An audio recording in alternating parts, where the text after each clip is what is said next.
আমি সূরাতুল আহজাবের 28 নম্বর আয়াত তেলাওয়াত করেছি। আল্লাহ পাক রব্বুল আলামিন এখানে বলছেন, ইয়া আইয়ুহান নবী কুল লিআজওয়াজিক ইন কুনতান্না তুরিদনাল হায়াতাদ দুনিয়া ওয়া যিনাতাহা ফাতাআলাইনা উমাত্তি'কুন্না আও সাররিহকুন্না সারাহান জামিলা।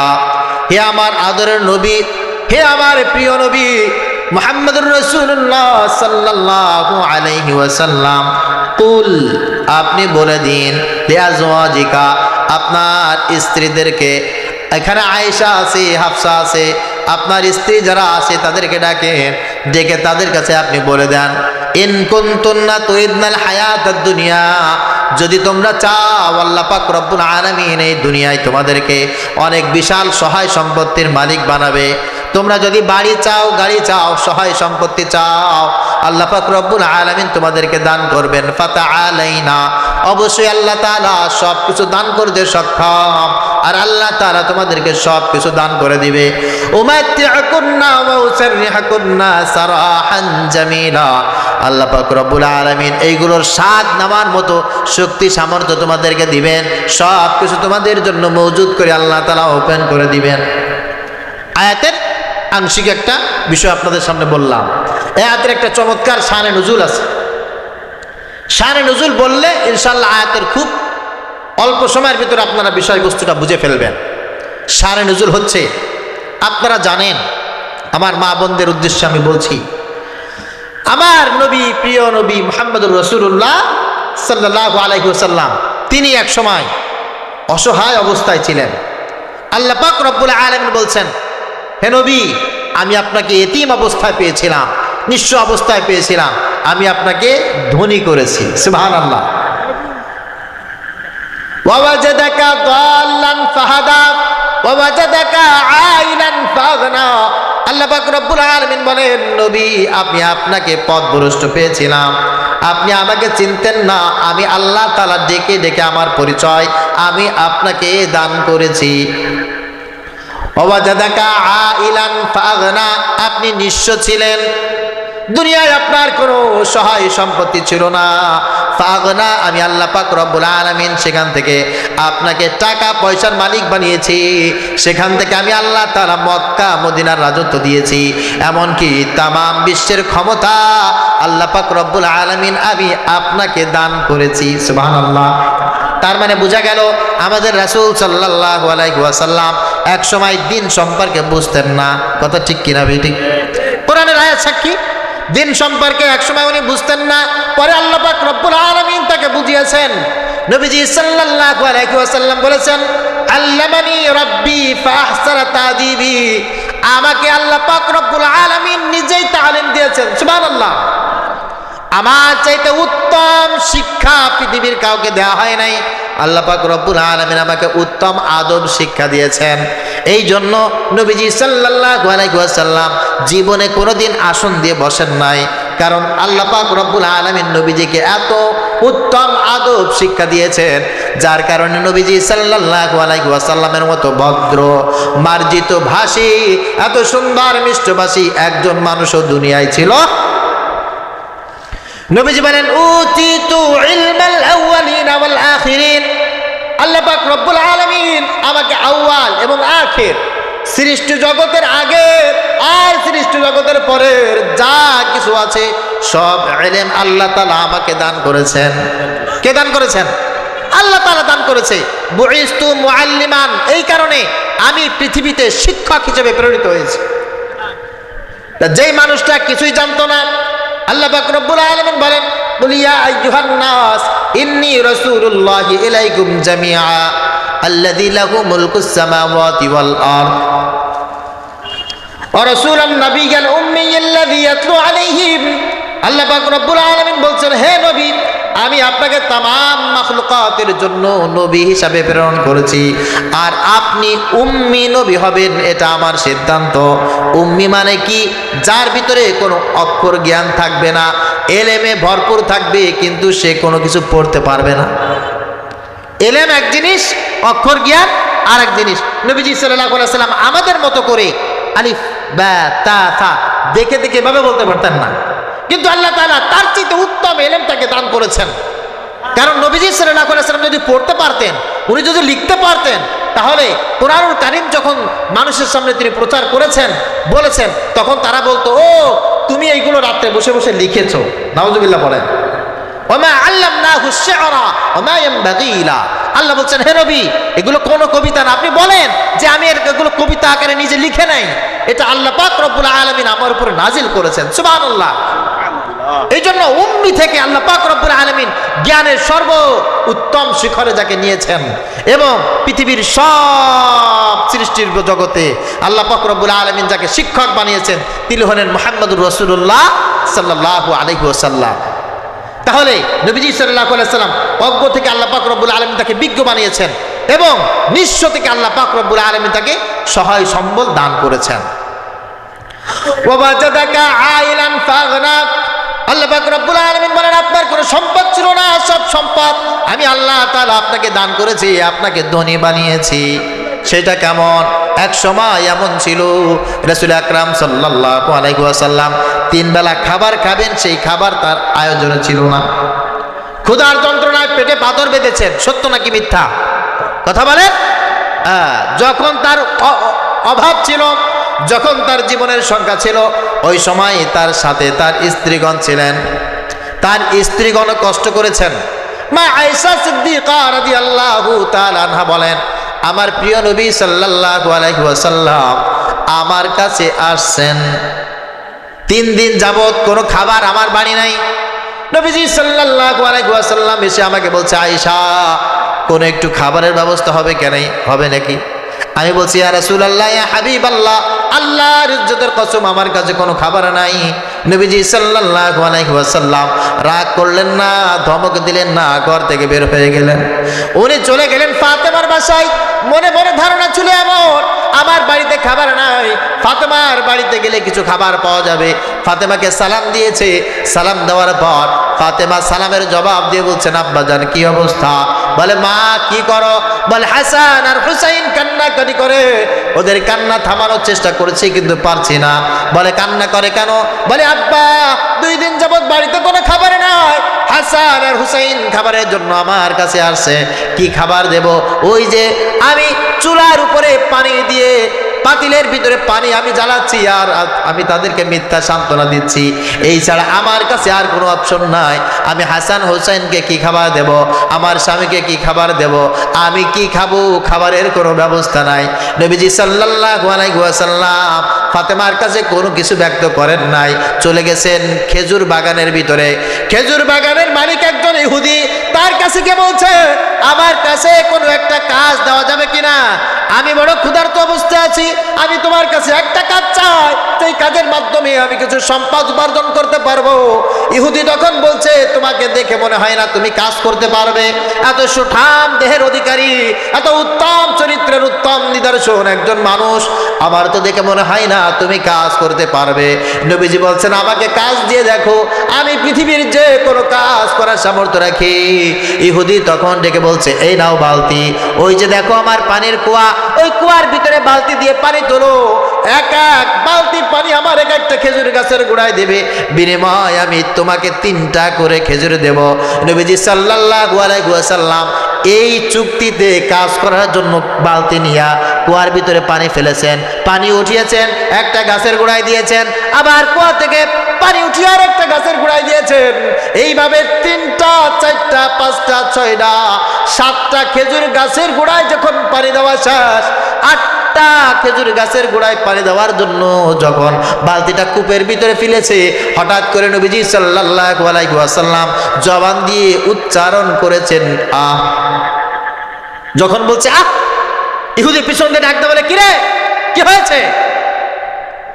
বলে, কি হবে আর, রশি দিয়ে আমি কুয়ার ভিতরে বালতি ফেলেছিলাম, উঠানোর সময় বালতিটা পড়ে গেছে।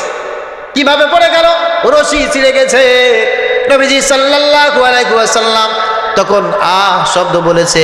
ইহুদি কাছে এসে বলে, বেকুব, আমি তোমাকে আগেই বলেছিলাম কাজ করার মতো যোগ্যতা তোমার নাই, তুমি কিভাবে কাজ করবে, কিভাবে তুমি এখান থেকে উপার্জন করবে? এই কথা বলে নবীজি সাল্লাল্লাহু আলাইহি ওয়াসাল্লাম মাথা নিচু করেছেন। ইহুদি রাগ হয়ে থামাইতে না পেরে আমার পেয়ারা নবী সাল্লাল্লাহু আলাইহি ওয়াসাল্লামের মুখের উপরে, গাল মুবারকের উপরে একটা থাপ্পড় লাগায় দিয়েছে। নবীজি সাল্লাল্লাহু আলাইহি ওয়াসাল্লাম কষ্টে, যন্ত্রণায়, না খাওয়া, ক্ষুধার যন্ত্রণার সেই পেট নিয়ে, মেয়ে খায় না, আহারে জামাই খেতে পারে না, কলিজার টুকরা নাতিন খেতে পারে না, স্ত্রী না খেয়ে আছে, নিজেও না খেয়ে আছে, এমন অবস্থায় এটা একটা রশি থেকে বালতি ছিঁড়ে যাওয়ার কারণে এই বড় ধমক দিল, আর আমার রাসূলের চেহারা মোবারকের উপরে একটা থাপ্পড় লাগা দিল। আমার রাসূল কোনো কথা বললেন না, চোখ দিয়ে ঝরঝর করে পানি ফেলে দিলেন, আর ইহুদের হাত ধরে বলছেন, ভাই আমার না খাওয়া আমার জীবন, আমার মুখের উপরে কোনো গোশত নাই, শুধু হাড্ডি, আপনি আমার মালিক, আমি আপনার চাকর, এই অবস্থায় কাজ করছিলাম, আপনার হাতের ভিতরে কি কোনো কষ্ট আছে নাকি? আপনার হাতের ভিতরে আঘাত পেয়েছেন নাকি? আসলে তো আমার দ্বারা আপনার ক্ষতি হয়ে গেছে। নবীজি সাল্লাল্লাহু আলাইহি ওয়াসাল্লামের এই আবার এই আদব দেখে, এই ব্যবহার দেখে ইহুদি তখন 3 7 21টা খেজুর নবীজির হাতে দিয়ে বলছে, বেকুব যা, চলে যা, তবে হ্যাঁ তুই আমার এত বড় একটা ক্ষতি করলি, আমি বুঝতেও পারি না তোর দ্বারা আমার এত বড় একটা ক্ষতি হবে।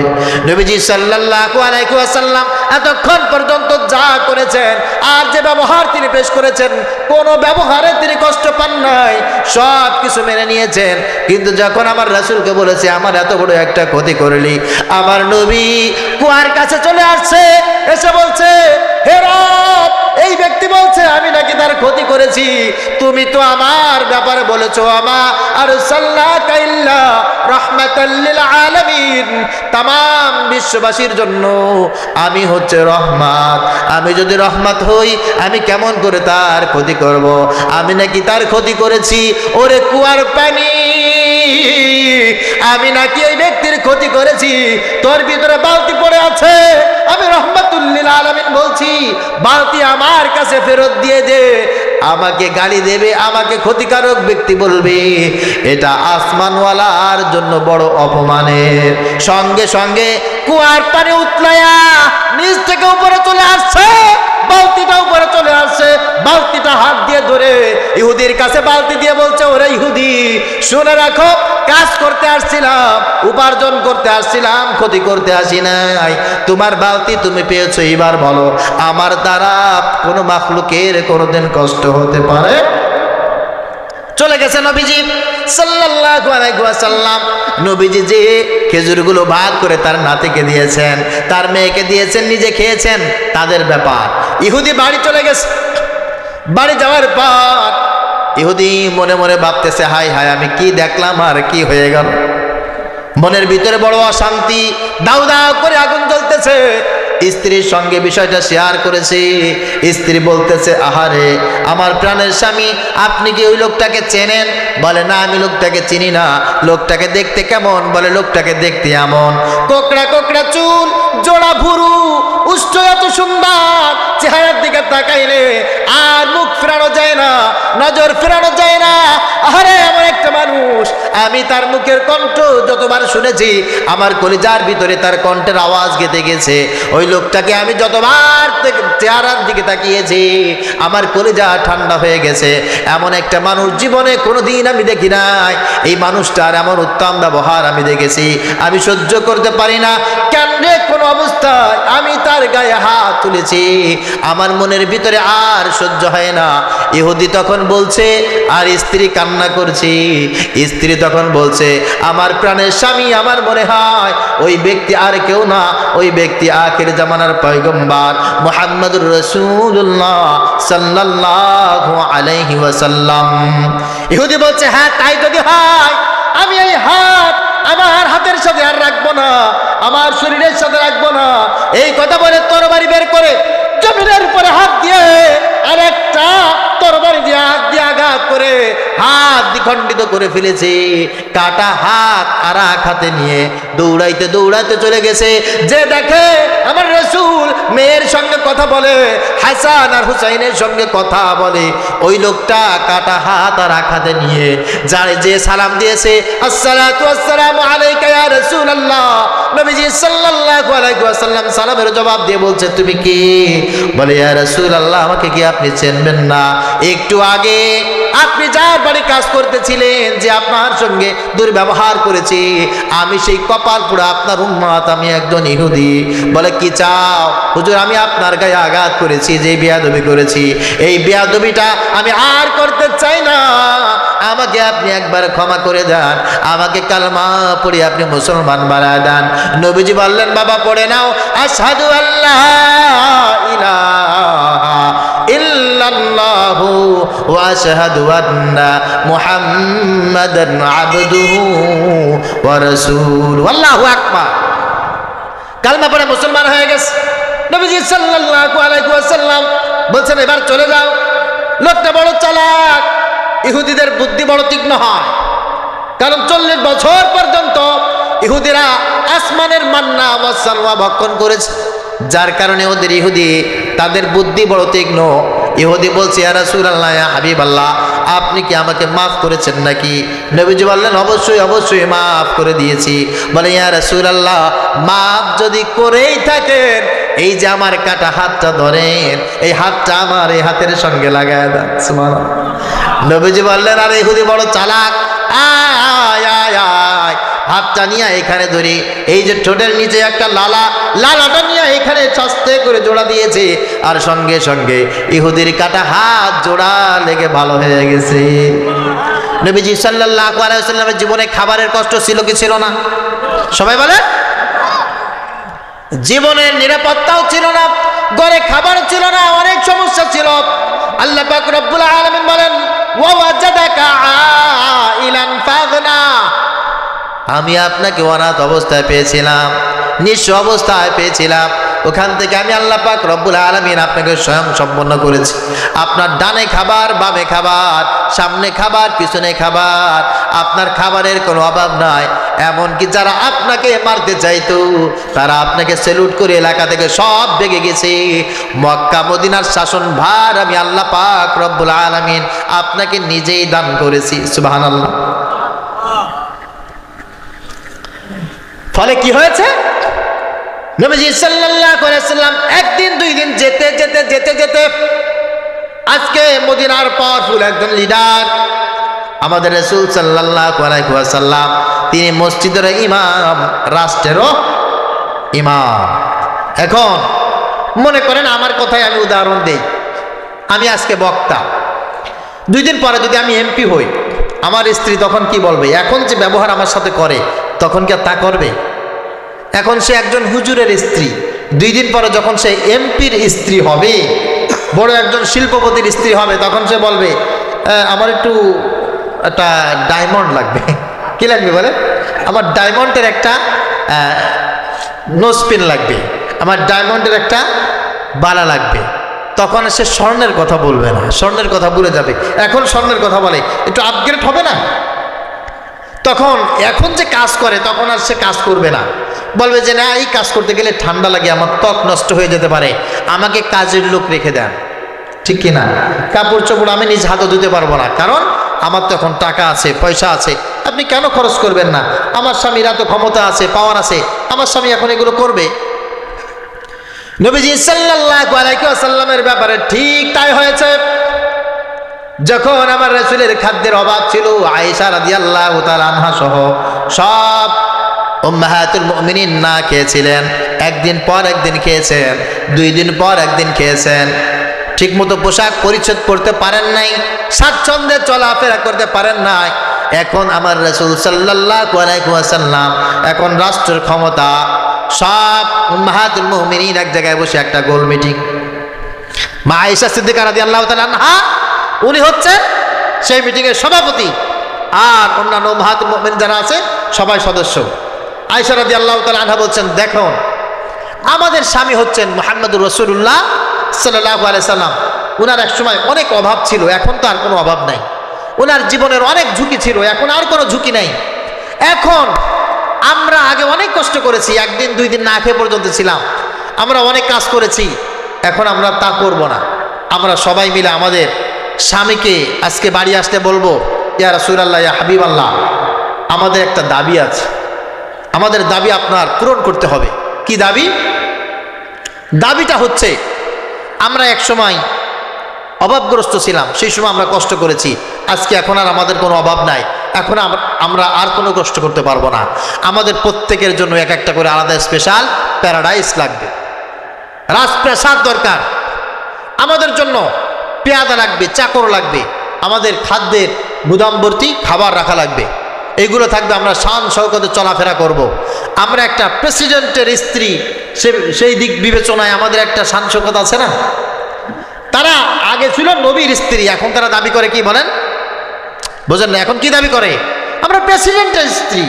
প্রেসিডেন্টের স্ত্রী হিসাবে এইটুক চাওয়া পাওয়া আমাদের থাকতেই পারে। সবাই মিলে একত্রিত হয়েছে, সবাই একমত। নবীজি সাল্লাল্লাহু আলাইহি সাল্লাম বাড়ি আসছেন, আসার পর দেখতেছেন যে আগের দিনের মতো তার উম্মাহাতুল মুমিনিন যারা আছেন তারা সেইভাবে আর সারা শব্দ দিচ্ছেন না। আয়েশা সিদ্দিকা রাদিয়াল্লাহু তাআলা আনহা তিনিও একটু গোমরা মুখে আছেন। নবীজি বললেন, আয়েশা, কিছু একটা হয়েছে, সামথিং রং, তুমি একটু বলো তো কি হয়েছে। আয়েশা সিদ্দিকা রাদিয়াল্লাহু তাআলা আনহা বলছেন, ইয়া রাসূলুল্লাহ, ইয়া হাবিবাল্লাহ, বিষয়টা হচ্ছে আমাদের সবার একটা দাবি। একসময় আপনার খাদ্যের অভাব ছিল, একসময় জীবনের নিরাপত্তা ছিল না, একসময় অনেক ঘাটতি ছিল, আমরা সেই সময় যা ইচ্ছা আমরা মেনে নিয়েছি, কিন্তু এখন তো আমাদের স্বামী একজন প্রেসিডেন্ট, তো প্রেসিডেন্টের স্ত্রী হিসাবে আমাদের কিছু দাবি দাবা আছে, এই দাবি দাবাগুলো আপনার পূরণ করতে হবে। নবীজি সাল্লাল্লাহু আলাইহি সাল্লাম বলেন, বলো তোমাদের কি দাবি। তখন এক এক করে সব দাবি পেশ করা হয়েছে। পেশ করার পর খেয়াল করেন, আমার মা বোনেরা যারা আছেন খেয়াল করেন, পেশ করার পর নবীজি সাল্লাল্লাহু আলাইহি সাল্লাম ডানেও তাকান নাই, বামেও তাকান নাই, উনি ওখান থেকে মাথা নিচু করে পিছন ফিরে চলে গেছেন। উঁচু একটা জায়গায় উঠেছেন, নামাজ আদায় করেছেন, আর রবের কাছে রোনাজারি করছেন, রব, আমাকে কোন পরীক্ষা তুমি দিয়েছ? নবী হিসাবে, স্বামী হিসাবে, রাষ্ট্রপ্রধান হিসেবে আমার যে দায়িত্ব আছে, আমি এখন কি করব, কি করা উচিত? নবীজি সাল্লাল্লাহু আলাইহি ওয়াসাল্লাম অতক্ষণ পর্যন্ত কোনো সিদ্ধান্ত নিতেন না যতক্ষণ পর্যন্ত উপর থেকে আল্লাহ পাক রব্বুল আলামিন না বলতেন, ঠিক কিনা? সব সময় তিনি উপরে তাকিয়ে থাকতেন, আল্লাহ পাক রব্বুল আলামিন যেটা আদেশ করতেন সেটাই রাসূলুল্লাহ সাল্লাল্লাহু আলাইহি ওয়াসাল্লাম বলতেন। নবীজি সাল্লাল্লাহু আলাইহি ওয়াসাল্লাম কান্নাকারি করছেন, আল্লাহ পাক রব্বুল আলামিনের কাছে বলছেন। আল্লাহ পাক রব্বুল আলামিন ওহী নাজিল করে দিলেন। ওহী নাজিল করার পর যে আয়াত আমি আপনাদের সামনে তেলাওয়াত করেছি, সূরাতুল আহজাব 28 নম্বর আয়াত, নবীজি সাল্লাল্লাহু আলাইহি ওয়াসাল্লামের কাছে জিবরাইল আমিনের হাজির করলেন। জিবরিল বললেন, ইয়া রাসূলুল্লাহ, ইয়া হাবিবাল্লাহ, আল্লাহ পাক রব্বুল আলামিন আপনার সব সমস্যার সমাধান করে দিয়েছেন। সুবহানাল্লাহ। নবীজির কাছে আয়াত আনার পর নবীজি বাড়ি ফিরে চলে আসলেন, সব স্ত্রীদেরকে ডাকলেন, ডেকে বলছেন, দেখো আল্লাহ তাআলা তোমাদের চাওয়া পাওয়ার ব্যাপারে চমৎকার একটা সিদ্ধান্ত দিয়েছেন। ইয়া আইয়ুহান নবী, হে আমার নবী, কুল, আপনি আপনার স্ত্রীদেরকে বলে দেন, লিয়াজওয়াজিকা ইন কুনতুন্না তুরিদনাল হায়াতাদ দুনিয়া ওয়া জিনাতাহা ফাতাআলাইনা উমাত্তিআকুন্না আও সাররিহকুন্না সারাহান জামিলা।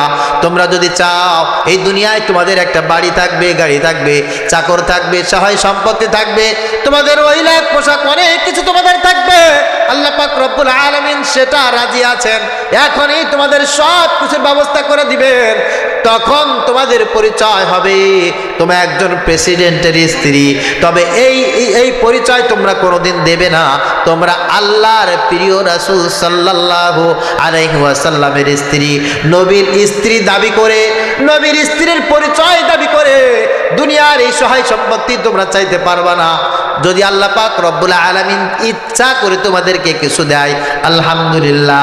মান কানা ইউরিদু হারসাল আখিরাতি নাজিদ লাহু ফি হারসি ওয়া মান কানা ইউরিদু হারসাদ দুনিয়া নুতিহি মিনহা ওয়া মা লাহু ফিল আখিরাতি মিন নাসিব। কার কথা? আল্লাহ পাক রব্বুল আলামিন বলে, বান্দা তুমি যদি আমার কাছে দুনিয়া চাও, আমি আল্লাহ পাক রব্বুল আলামিন দুনিয়ার সব সম্পত্তি তোমাকে দেব, সব নিয়ামত তোমাকে দেব। ওয়া মা লাকু ফিল আখিরাতি মিন নাসিব, তবে আখিরাতে আমার কাছে কিছুই চাইতে পারবে না। আর যদি আমার কাছে আখিরাত চাও, নাজিদ লাহু ফি হারতিহি, আমি তো তোমাকে আখিরাত দেব, দুনিয়া তোমাকে আমি আল্লাহ পাক রব্বুল আলামিন বোনাস দান করে দিলাম। সুবহানাল্লাহ। আর ওয়াইন কুনতুন্না তুরিদনাল্লাহা ওয়া রাসূলাহু ওয়াদ দারাল আখিরা ফাইন্নাল্লাহা আ'আদ্দা লিল মুহসিনাতি মিনকুন্না আজরান আযীমা। আল্লাহ পাক রব্বুল আলামিন এটাও জানিয়ে দিয়েছেন, হে নবী পত্নীগণ, যদি তোমরা চাও আল্লাহ পাক রব্বুল আলামিন তোমাদের উপরে রাজি খুশি থাকুক, আল্লাহর রাসূল তোমাদের উপরে রাজি খুশি থাকুক, আর এরা তোমাদের সব চাওয়া পাওয়াগুলো পূর্ণ করবে, দুনিয়াও তোমাদের জন্য জান্নাত হবে, সম্মানের হবে, আর আখিরাতেও আল্লাহ পাক রব্বুল আলামিন তোমাকে শান শওকত সব কিছু দান করবে। এবার বলো তোমরা কি চাও, আপনাদের কি ধারণা? তারা বলবে নাকি যে না, কিয়ামতে যা হবে হবে, আগে আমাদেরকে বাড়ি দেন, আগে গাড়ি দেন, আগে সয় সম্পত্তি দেন, তাই বলবে নাকি? না, তারা তা বলেন না। ইয়া আইয়ুহান নবী ইয়া নিসাআন নবী মাইয়াতিক মিনকুন্না বিফাহিশাতিন মুবায়্যিনা ইদআফ লাহাল আযাবু দি'ফাইন ওয়া কানা যালিকা আলাল্লাহি ইয়াসীরা। সেই মুমিন নারী আর পুরুষ, নারীদের ব্যাপারে আল্লাহ পাক রব্বুল আলামিন চমৎকারভাবে সেই সিদ্ধান্তটা কোরআনুল কারীমের ভিতরে ব্যক্ত করেছেন। এই জন্য আমাদের সবচাইতে বড় পরিচয় হবে, সবচাইতে বড় পরিচয় হবে আমি একজনের গোলাম, তিনি কে? আমি একজনের উম্মত, তার নাম কি? মুহাম্মদুর রাসূলুল্লাহ সাল্লাল্লাহু আলাইহি ওয়াসাল্লাম। এবার আলোচনা থেকে সার সংক্ষেপ নেন। নবীজি সাল্লাল্লাহু আলাইহি ওয়াসাল্লামের স্ত্রীগণ যতক্ষণ পর্যন্ত নিজেদেরকে নবীর স্ত্রী বলে পরিচয় দিয়েছেন, অতক্ষণ পর্যন্ত দুনিয়া এবং আখিরাতে আল্লাহ পাক রব্বুল আলামিন তাদেরকে সম্মানের সুউচ্চ স্থানে রেখে দিয়েছেন। আর যখন তারা আল্লাহর রাসূলের পরিচয় বাদ দিয়ে যখন তারা প্রেসিডেন্টের স্ত্রী দাবি করে দুনিয়ার সহায় সম্পত্তি চেয়েছেন, আল্লাহ পাক রব্বুল আলামিন তখন তাদেরকে ধমক দিয়েছেন। কথা বুঝতে পেরেছেন? তাদেরকে ধমক দিয়েছেন, কি রে তুমি কি চাও? ওয়াইন কুনতুন্না তুরিদনাল্লাহা ওয়া রাসূলাহু ওয়াদ দারাল আখিরা ফাইন্নাল্লাহা আ'আদ্দা লিল মুহসিনাতি মিনকুন্না আজরান আযীমা। তুমি যদি আল্লাহর সন্তুষ্টি চাও, রাসূলের সন্তুষ্টি চাও, দুনিয়ার কোনো পরিচয় তোমার দরকার নাই, আল্লাহর পরিচয় দরকার, রাসূলের পরিচয় দরকার, তাহলে আল্লাহ পাক রব্বুল আলামিন কিয়ামতের ময়দানে এত সুন্দর নিজ হাতে গড়া জান্নাত রেখে দিয়েছেন, ওইটা আল্লাহ পাক রব্বুল আলামিন তোমাকে হাদিয়া দিয়ে দিবেন। এই জন্য মুমিনের জীবনের সবচাইতে বড় সফলতা হচ্ছে আমাকে আমার আল্লাহ বড় ভালোবাসে, আমাকে আমার আল্লাহ বড় পছন্দ করে, আমাকে সবচাইতে বেশি ভালোবাসে আমার রাসূল।